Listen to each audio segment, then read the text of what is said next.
C'est maintenant l'heure de ton rendez-vous avec une psy. Bonjour tout le monde, bienvenue dans un nouvel épisode de Rendez-vous avec une psy. Aujourd'hui, j'avais envie de vous parler des mécanismes de défense en psychologie. On en vit tous, en fait, des mécanismes de défense, puis j'avais le goût d'en parler parce que c'est pas quelque chose qui est bien ou qui est mal nécessairement. Par contre, c'est que si on les utilise trop souvent, et ça peut entraîner des limitations, ça peut nous mettre dans des situations par moments désagréables. Donc, on va regarder un petit peu plus aujourd'hui à quoi ça sert les mécanismes de défense, quelques exemples aussi pour vous aider à les reconnaître. Et souvent, ben, c'est pour nous défendre de quelque chose qui est inconfortable à l'intérieur de nous, qu'on ne veut pas voir, qu'on ne veut pas ressentir. Souvent, c'est en lien avec des émotions négatives qui sont douloureuses. Donc, c'est une façon de se protéger, c'est une façon de s'adapter. En fait, c'est un mécanisme de survie là, qui a été probablement longtemps mis en place pour ne pas vivre ces émotions désagréables-là. Alors, il y en a plusieurs. La première des choses que j'avais envie de vous parler, c'est justement, ben, c'est souvent c'est inconscient, ça c'est la première des choses, et ça a une fonction. Donc, ce qu'on voit régulièrement, ce qu'on entend souvent parler, c'est le fameux déni. Hein? C'est quoi le déni? C'est de refuser de ressentir des émotions négatives à l'intérieur de soi. Donc, ça pourrait être de dire, souvent, c'est des gens qui sont toujours dans les émotions positives, toujours dans la joie, toujours dans il n'y en a jamais de problème. Il y a donc, c'est comme un refus d'aller ressentir les émotions qui sont négatives à l'intérieur d'eux-mêmes. Donc ça, par exemple, ça serait de dire: «Ben moi, je suis pas stressée». Alors que tout le comportement autour de la personne démontre qu'elle est stressée, qu'elle vit des choses ou qu'elle vit des choses difficiles dans son environnement, mais qu'elle va dire toujours: «Ben, il faut être positif dans la vie, c'est pas grave, il y a rien qui arrive pour rien». Donc il va avoir tendance à banaliser alors que c'est difficile ce que la personne vit en ce moment, ou elle démontre qu'elle vit du stress, par exemple, alors qu'elle dit le contraire. Donc, ça, c'est un premier exemple qui est assez typique au niveau du déni. Hem, Ensuite de ça, tu sais, il y a un mécanisme de défense que je vois beaucoup chez mes clientes qui sont performantes, qui sont ambitieuses. C'est le mécanisme de défense de la surperformance. Qu'est-ce que ça veut dire ça exactement? C'est que on est tellement dans une société qui valorise la productivité, le go, go, go, accomplir des choses, faire des tâches, être responsable, de cocher des listes, etc. Souvent, ce que ça fait, c'est d'être pris trop là-dedans. C'est que c'est des femmes qui vont se défendre, en fait, de leur vulnérabilité, de leur côté où est-ce qu'elles ont envie peut-être juste de souffler, mais elles vont être plutôt dans l'activation, dans leur tête, dans leur rationnel, dans la course à cocher des listes, à atteindre des nouveaux niveaux de performance. Donc, il y a l'envers de la médaille derrière ça. Parce que c'est beau d'être performante. Il y a un côté qui est positif là-dedans, qui est valorisé aussi par la société, qui est correct parce que ça peut te mener à plein de belles places dans la vie quand on est productif, quand on réussit bien des choses.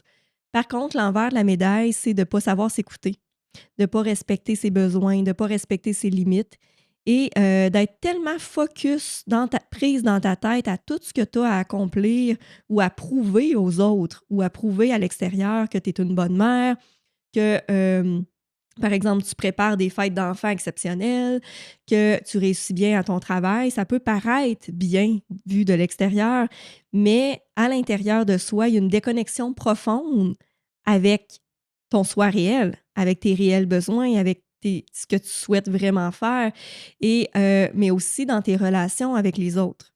Donc, par moment, avec tes enfants te demandent des choses et la personne, elle est tellement préoccupée avec tout ce qu'elle a à faire à l'intérieur qu'elle n'est pas connectée nécessairement avec son enfant, avec la demande réelle de son enfant.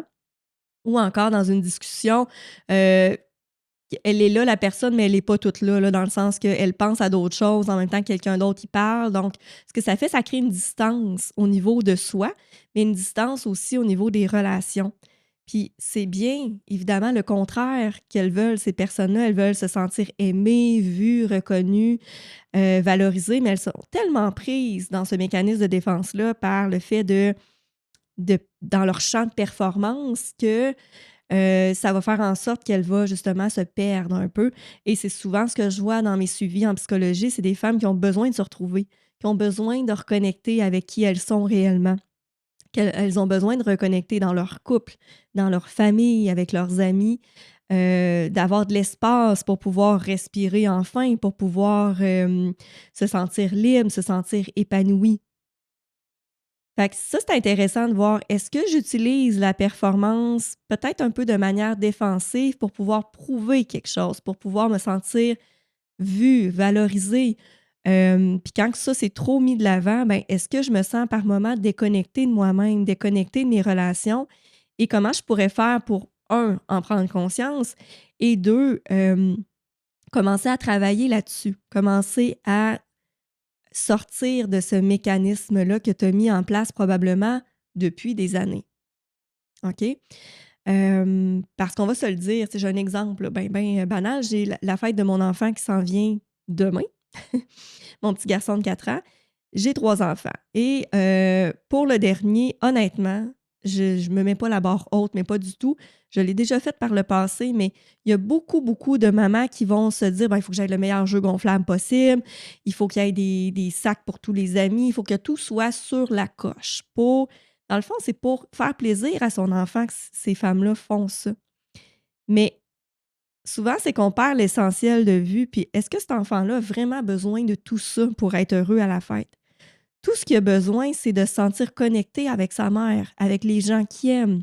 Il va avoir du fun. Il ne veut pas avoir une mère brûlée qui a perdu toute son énergie et son temps à tout organiser alors qu'elle est complètement plus là à la fête parce qu'elle est trop fatiguée pour jouer, pour rire, pour avoir du plaisir, pour juste être, en fait, euh, avec son enfant pour pouvoir voir à travers son regard. Et peut-être que cet enfant-là, oui, il y a quelques semaines, il voulait avoir toutes les grosses affaires à sa fête, puis que finalement, la journée même, ben, il a mal dormi, il n'a pas envie, tout ce qu'il a besoin, c'est de connexion avec son parent, de proximité, puis que le reste, c'est du superflu. Fait que des fois, il faut se ramener sur le plancher des vaches, puis de se dire, c'est-tu vraiment nécessaire, tout ce que je suis en train de m'exiger en ce moment? Ou d'exiger aussi aux autres? Parce qu'on va se le dire, c'est essoufflant quelqu'un qui est de même. Ça peut être, en fait, pour l'entourage, ça peut être des fois difficile et déstabilisant. Donc, de voir, OK, qu'est-ce que j'ai approuvé en ce moment? Est-ce que je fais ça pour paraître, pour être une bonne mère? Est-ce que je fais ça pour avoir la reconnaissance et l'amour de mon enfant? Est-ce que je fais ça pour plaire à mon patron, à mon boss? Est-ce que je fais ça pour avoir de la valorisation extérieure? Donc, pose-toi la question, est-ce que tu fais tout ça pour ça? Mais si c'est oui, va guérir cette blessure-là. C'est une blessure de besoin de validation, d'amour. Donc, il y a quelque chose à aller réparer, là. Comment tu peux justement travailler sur toi-même pour assouplir cette défense-là que tu as mis en place durant des années? Sinon, ben, ça peut être l'intellectualisation. Ça, j'aime beaucoup, beaucoup, beaucoup ce mécanisme de défense-là que je vois énormément aussi chez ma clientèle parce que j'ai beaucoup des femmes de tête. Donc, ça va être des femmes qui vont tout le temps s'expliquer par l'intellectualisation ce qui se passe, mais ils vont éviter d'aller dans leur ressenti. Donc, ça pourrait être par exemple quelqu'un en psychothérapie qui va me parler d'un trauma ou d'une situation très difficile qu'elles ont vécue sur le plan émotionnel, puis qui vont me dire ben moi, j'ai lu beaucoup sur le trauma, tout ça, puis je comprends maintenant par quoi j'ai traversé. Ou ils vont me parler, en fait, de l'événement en question, mais de manière très détachée. On ne ressentira pas l'émotion qui est reliée à cet événement-là. Donc ça, pour moi, c'est un mécanisme de défense qui est de l'intellectualisation. Je suis en train d'intellectualiser ce qui s'est passé pour éviter de ressentir l'émotion qui est associée à ça. Alors que pour libérer un, un problème en psychologie ou un trauma, il faut malheureusement, oui, en parler, mais aussi libérer l'émotion qui est associée. Mais pour ça, il faut sortir du mécanisme de défense qui a été mis en place pour éviter de souffrir, pour éviter la souffrance. Mais souvent, c'est un passage obligé pour pouvoir mieux aller dans cette situation-là, pour pouvoir en faire le deuil aussi, pour pouvoir traverser une autre étape par la suite. Donc, la rationalisation, ça peut être aussi de dire ben moi, je voulais tellement avoir ce poste-là, je voulais tellement avoir ce travail-là, j'ai travaillé fort, ça fait des mois que je m'y prépare, j'ai passé les entrevues, tout a bien été, finalement, c'est pas moi qui ai le poste. Et là, la personne qui est dans le mécanisme de défense de rationalisation pourrait se dire: «Ah, ben finalement, c'était pas fait pour moi. Finalement, ben ça allait mieux à l'autre personne qu'à moi, finalement». Mais ça, c'est pour éviter de parler de sa déception, de parler de sa colère, de parler de sa tristesse en lien avec cet événement-là, qui est légitime, en fait. Donc, pour éviter de ressentir, les gens vont parfois rationaliser, vont ramener ça dans, dans le rationnel. On a parlé de déni, on a parlé, il peut y avoir aussi de la projection. Donc la projection, ça, c'est vraiment par exemple, tu vis une émotion qui est pas tolérable pour toi ou qui est identifiée comme, négative par la société. Par exemple, tu vis de la colère, mais tu vas la projeter sur quelqu'un d'autre en disant, «Hey, mon Dieu, tout le monde est en colère aujourd'hui, là, alors que c'est toi qui ressentais de la colère». Donc c'est comme de mettre ça sur quelqu'un d'autre, alors que dans les faits, c'est toi qui ressentais cette émotion négative-là. Hem, on a la réaction, ah oui, la formation réactionnelle. Ça, en fait, c'est de réagir par un comportement. Donc, par exemple, ça pourrait être quelqu'un qui est ultra joyeuse, qui rit, qui rit, qui rit tout le temps, alors qu'elle est profondément triste à l'intérieur d'elle. Ça pourrait être quelqu'un qui fait du ménage, qui bouge, qui est dans l'action pour éviter de ressentir, l'anxiété qui l'habite en ce moment. Donc ça, c'est d'agir, en fait, quelque chose, pour pas ressentir l'inverse, en fait. Donc, j'essaie de voir qu'est-ce que j'ai pas oublié. Ah, la rationalisation, hein, qui ressemble à l'intellectualisation, c'est de dire, par exemple, ben moi, je travaille beaucoup, beaucoup, beaucoup, beaucoup, beaucoup parce que j'adore mon travail. Alors que dans les faits, c'est que c'est pour éviter de ressentir le sentiment de ne pas être assez ou c'est pour éviter de ressentir que je suis stressée en ce moment puis que je ne veux pas connecter avec mon stress. Donc, je me pitch dans mon travail pour en faire, en faire, en faire, en faire. Fait que ça pourrait être de l'intellectualisation aussi. Alors, voyez-vous, il existe tout plein, en fait, de mécanismes de défense pour éviter de ressentir, d'aller à l'intérieur de soi. Mais ce que ça fait, c'est que ça te déconnecte, encore une fois, de ton ressenti, de ta vulnérabilité. C'est comme si tu te crois un peu là-dedans, hein. C'est comme si ça l'amplifie le personnage à l'intérieur de toi.